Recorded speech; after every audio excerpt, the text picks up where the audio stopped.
ڕۆژی یەکشەممە ڕێکەوتی 9 ئەیلولی ساڵی 2017 کەرنەڤاڵی نەخێر بۆ ڕیفراندۆم لە ئێستادا لە یاریگەی شاری سلێمانی بە سەرپەرشتی ئەندامانی ڕێکخەرانی کەمپینەکە سازکرا و وتاری نەخێران بۆ ڕیفراندۆم لە ئێستادا پێشکەش کرد. یەکێک لەوانە ئیسماعیل گەڵاڵی ئەندامی کەمپینەکە بوو، هەروەها ئەندامی پێشووی پەرلەمان.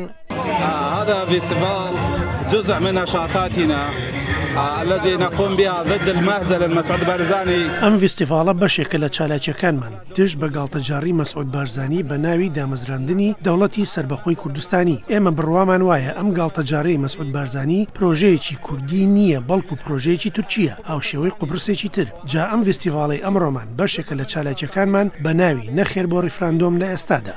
ژمارەیەکی زۆر لە هاوڵاتیانی شاری سلێمانی دوێنێ شەممە بەشداریان لەو کەرنەڤاڵەدا کرد بە ناوی نەخێر بۆ ڕیفراندۆم لە ئێستادا و ئەمە یەکێکە لە بەشداربووانی فستیڤاڵەکە.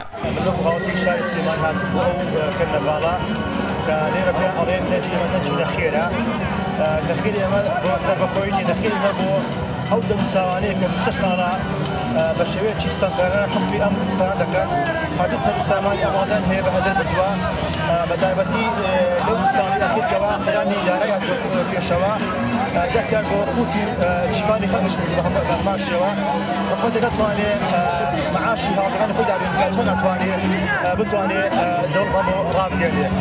ئەوانەی بەشداری کەرنەڤاڵەکەی ڕۆژی یەکشەمەی شاری سلێمانیان کرد ڕایان وەرگیرا هەریەکەیان بە جۆرێک گوزارش لە ڕەوشەکە دەکات. هاوڵاتیەکی دیکەی بەشداربووی کەرنەڤاڵەکە. ئێمە بەڕاستی پێویستیمان بە ڕیفراندۆم نییە.